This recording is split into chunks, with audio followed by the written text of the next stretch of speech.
In this video, we're gonna be trying seafood at 3 different price amounts of money. I'm talking very affordable seafood, very medium price seafood, and the most expensive seafood we could find in Santiago. I'm talking about the rare, the epic, the amazing Chilean king crab. But first, let's back up.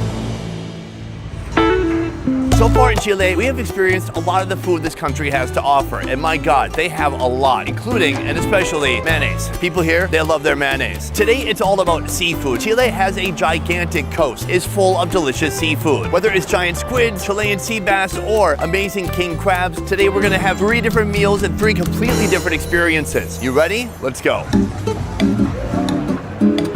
Boom, we've come to our first location right behind me, El Galeon. You might remember or recognize this place from our last video because this is where they cooked up some very bizarre, I shudder at the memory, a weird rock with like a claw in it, and my hand smelled like fecal matter. It was a bad memory. Now, the chef, he did a great job with what he had. But today we've come back to try something else. This place is wide-ranging. They have everything from very expensive giant king crab to very humble, delicious, and affordable empanadas.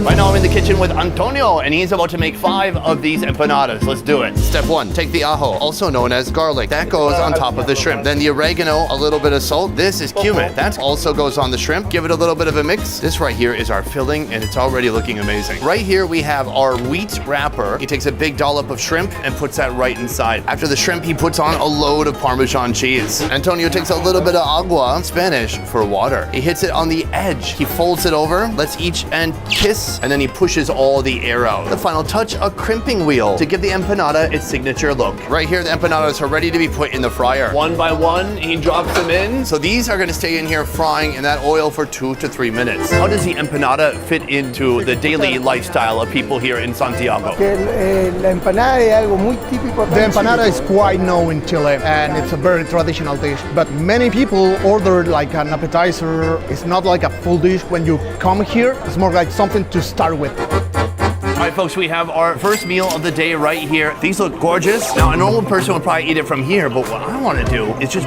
break it open from that middle part. Oh my gosh, that was not a mistake. Look at that oozy Parmesan cheese and just a fat piece of camarones sitting right there. Let's try it out. Oh no, you look how juicy it is. It's dripping. Inside is stuffed with big bouncy shrimp. There's a ton of garlic flavor, and then that Parmesan cheese is nice and sharp and adds a lot of personality to the flavor. I'm a big fan. I've been told that no matter how delicious this is, there's one more component that I can be adding and that I should be adding. This right here is known as pebre. This is like a Chilean salsa. I'm gonna put that inside. Oh, let's go for it. For a moment, my brain said that's too much. Absolutely not. It's fresh, aromatic, acidy, and hot. Whew. It really cuts through the rich flavors of the empanada. That is a good way to start the day. This is today's most affordable location by far. But by the end of today, we'll be trying a seafood that costs over $100.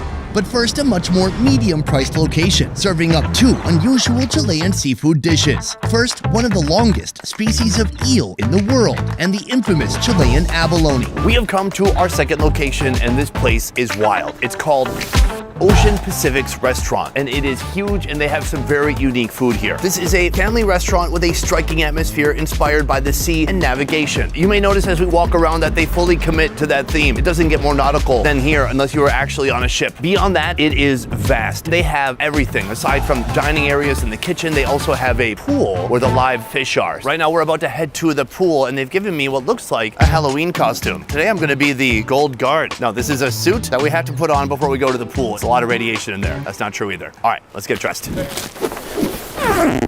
Let's go look at some fish. So right here we have the pool. Now I get it. I thought it was going to be a pond or something. It's not really an aquarium. I guess it is a pool. That's Peter. Take a look. They have a spiny lobster that they've named. Hopefully just Peter gets his hands in. Oh, his name is Peter, not the lobster? It looks like we stumbled upon some giant tuna steaks being prepared right here, sliced one by one. These look incredible. So right here we're going to see the eel that we're going to be trying later today. Let's see it. Pedro? Oh, wow. This is a big conger eel. The giant Chilean conger eel can grow up to 6 feet in length and weigh over 80 pounds. And their lifespan is nuts, with some of them living over 30 years. Soon, Ursula's henchmen here will be chopped up and cooked inside a Chilean dish known as fisherman's stew. But first, an appetizer, the Chilean abalone. And in Chile, they do abalone unlike anywhere else. There we go. This is the Chilean abalone. You won't find this anywhere in the world. It does look quite different from some of the other abalones I've seen. It's got a hard protective part. I think they call that the heel. The other day we went to a big fish market. Most of the fish markets or seafood markets in Asia, you'll see abalone, but they will be alive and they'll have the shell intact. But at that market, they had already kind of scooped them all out of the shell. Why is that? This product, given the fact that it's exclusively here, it's heavily regulated. So we're forced into another kind of processing. Simply put, because of strict Chilean regulations, these abalone must be cooked at a special facility before ever arriving at the restaurant. So this one here can't even be eaten here. This is essentially a pet. This is our pet. Oh, that's interesting. So how do you make a dish from a seafood that's already been boiled? Well, let's find out. Start by cutting the already cooked abalone into slices. To create the foundation for the abalone, a delightful mixture of mayo and diced potato cubes are molded into a circle. The final step, plating. The abalone is elegantly positioned atop the base. Then more of Chile's favorite condiment, mayonnaise. A sprinkling of beet slices, beet sauce for a little bit of color, and a drizzle of olive oil to seal the deal. The abalone here is actually a little bit more expensive, and this is what we're gonna be starting with. I wanna have just the pure abalone. Now that is a big, cold, thick, dense piece of seafood right there. Cheers.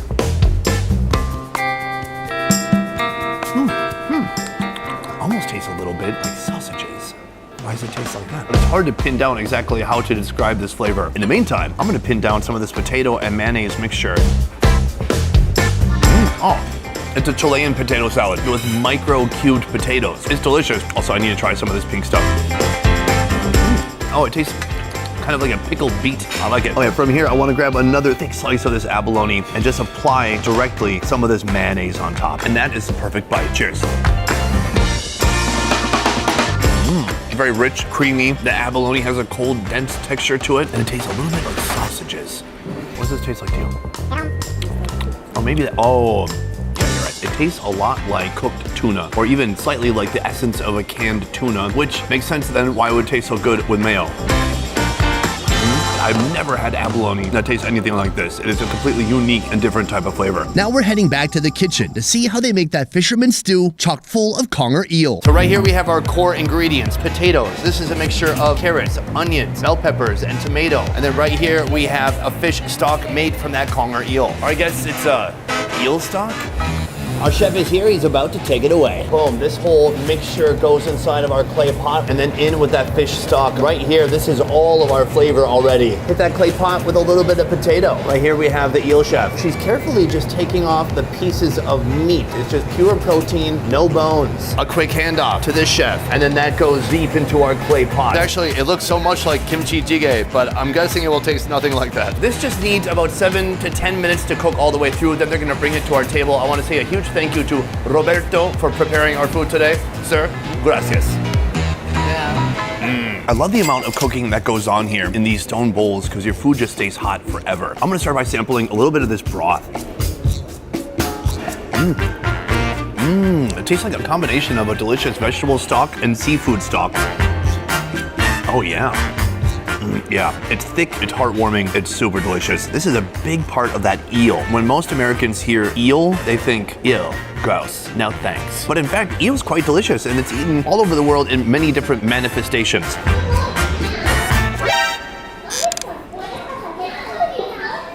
Shut the robot up. It's a loud robot serving people behind me. Oh, there it is. All right, let's try this conger eel. I gotta say, I'm not a huge fish guy in general, but this is probably my new favorite fish. It just has a lot of body, it's got a great bite to it, but it's not too flaky, it's not mushy whatsoever. Clean, delicious. Beyond that, when you come to this restaurant, it's more than just a dining experience. It's like being immersed in a different world. It's like getting to eat at a museum, which I have done, but then I was escorted out. So that is our second location and our middlest price. But from here, we're going to the most expensive seafood of the day, and we're trying a sea creature I've never had before. It is the king crab of the south. Let's go check it out. Boom, we have come to our third and final location here. Everything before this moment has been filler, because all I really wanted to do in Chile is to experience the king crab. The king crab, it's available in many different places. Even at the market this morning, you can get it there. But we've come here to Aquí Está Coco. This is a high-end, beautiful restaurant, also with a nautical theme, but not so violent. This is a more laid-back nautical theme. But first, let's talk about that Chilean king crab. This crab is known for its attractive appearance with snow-white meat, a bright red shell, and a scarlet red membrane. It's praised for its delicate and sweet flavor. In a moment, we're gonna head into the kitchen and check out the biggest crab they have. But first, let's talk to Francisca. I have so many questions. First of all, what is so special about this king crab? You will have to try that. I am not going to say too much, but for me, it's the freshness of the meat. And you will see also the meat is very white and smooth in your mouth, and it's very delicate in flavor. This being the most expensive seafood we will try today. Part of what dictates the price is how big the king crab gets. What is the biggest king crab you think you might have today? It's around 2 kilos, and it's good to share with your family, friends. Sadly, none of my family or friends are here today. Right here, this is our king crab coming in at 1.8 kilograms. I noticed a couple of differences from the Alaskan king crab. In general, it seems slightly more petite. This is more of like a runway model type of crab. Also super spiky. These could be used for giving old-fashioned tattoos. Now keep in mind, this has already been par cooked and they're gonna steam it the rest of the way now. All right, we have our pot right here. The crab is going now, descending into the hot steaming pot of water. And we'll say hello to that guy soon. Let's talk about the preparation. In the US, we like it hot, but if you go somewhere like Vietnam, they have it steamed, but then maybe they'll put like salted egg sauce on it. Then meanwhile, you go to Spain and maybe it's just completely chilled. So what's the most popular for Chilean people? Cold but warm at the same time. So what do I mean? It's like you receive the king crab, it's a little warm, but you put lemon and maybe some mayonnaise in the side and no other sauce. I love mayonnaise, and most of my food tour in Santiago has truly been a mayonnaise tour. Yeah, see? Why do they like mayonnaise so much here? I have no idea. Oh, okay. Today I'm getting the hot king crab. I'm about to head to the kitchen and see how they prepare it. 15 minutes has passed, and we're headed back into the kitchen to take this crab out the pot. Whoosh. Hey, little guy. From here, he grabs it and he puts it on the ice. Oh no, some appendages fell off. So they have a special way of taking it apart. They don't just hand you a whole crab on your table. We're gonna see exactly how the processing works now. Right here, we got Gatti. Step one, Gatti's gonna take all these legs off at once. This crab is now an amputee. Oh, he rips his skull off. So heavy metal. Boom, head goes on the side. And now he's taking it leg by leg and slitting each leg open. Right here, we're getting our first look at that beautiful meat on the inside, reddish orange. It looks absolutely stunning. And that gets set on top of the lettuce here. So right now, all this delicious hip meat is being quickly removed and put inside the cranium of this crab. Even the little pinky toes of the crab, all of that meat is getting put inside of the head right here. Alas, it is time to crown our crab platter with a head full of crab meat. It looks stunning. All right, folks, we have our final meal right here. For this platter, and all you see is $163. Certainly not cheap, but I do think it's a good value for all that you're getting here. As far as presentation goes, I think it's beautiful. Just the head is so completely full of meat, and then they've just got big old thighs. This is brutal body armor. You could really hurt yourself on this. I'm gonna open her up. Oh, okay. Oh God, why is nothing go as planned on this show? All right, and you can see those fatty bits on the inside. It's cooled down quite a bit, but it looks delicious. It smells delicious. Let's go for it. Oh yeah, that's way better than the mock crab I grew up with from the grocery store. It is a more gentle flavor. It's sweet, it's very soft, it's tender, it's real nice. So they have different things that you can dip this into, starting with melted butter and garlic. Oh God, get it deep in there. Oh my gosh, it's just dripping garlic buttery goodness. Cheers. Oh wow. It's so rich, it's delicious, it's garlicky. This is pure mouth pleasure right here. Give the wife a little bit of a bite.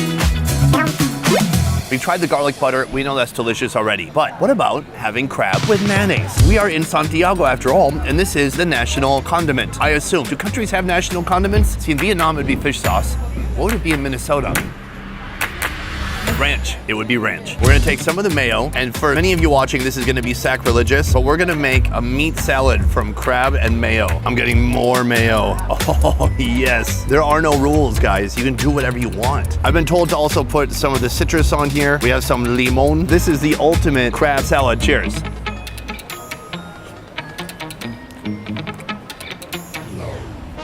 It's amazing. The mayonnaise offers a creamy binding element, tying it all together. There's a little bit of fresh sourness coming from the citrus here. There's some seeds offering some choking hazards. And they even offered me this. I believe they called it American sauce at first. It is ketchup and mayo. That's right, I'm putting a little bit of ketchup on my $163 king crab. Cheers. I did ruin it though. Sorry, I actually ruined it. Overall, this meal was incredible. She said this is for 3 to 4 people, but for someone like me, this is for 1.5 people. Luckily, my wife is a half a person. The next step is to step outside and tell you which food today gave me the most bang for my buck. Boom, guys, that is the end of the video. Today we went to 3 different locations and paid 3 different amounts of money for 3 different types of seafood. The question is, which seafood gave me the most bang for my buck? Are you ready for my answer? Oh, it's a tough one. The most bang for my buck, it came from shrimp empanadas. Now, I'm not saying the shrimp empanadas were necessarily better than the king crab, but honestly, they give it a run for its money. It was the kind of empanada that you have to eat within 5 minutes. It was this sweet zone where when you ripped it open, you saw big, beautiful, juicy shrimp and just gorgeously gooey melted cheese. I loved it. This marks the end of our series here in Santiago. We spent 4 fun, food-filled days scoping out the whole city, trying every type of food you can imagine. I hope you enjoyed this tour, and if you didn't see all of it, go watch it again, please, for the ad revenue. Before we go, I have to say a huge thank you to Locofy. Locofy offers customized private walking tours led by over 5,000 passionate locals in more than 300 cities around the world. If you're looking to have an authentic approach to tours, like a friend showing you around a new city, going to non-touristic types of places, then go check out the link downstairs in the description, click on the Locofy link, and then go make an appointment, schedule a tour with Locofy. Otherwise, guys, thank you so much for watching. I will see you next time. Peace. Oh, I ate so much seafood today. I got gout. I'm for sure gonna have a gout attack in the morning. That's all right. I'm gonna go to the gout pharmacy store. Cure my gout in the black market. If you love Indian food, then you're gonna love our new channel, Best Ever Food India. Subscribe now for weekly videos showcasing the most unique street food from around the country.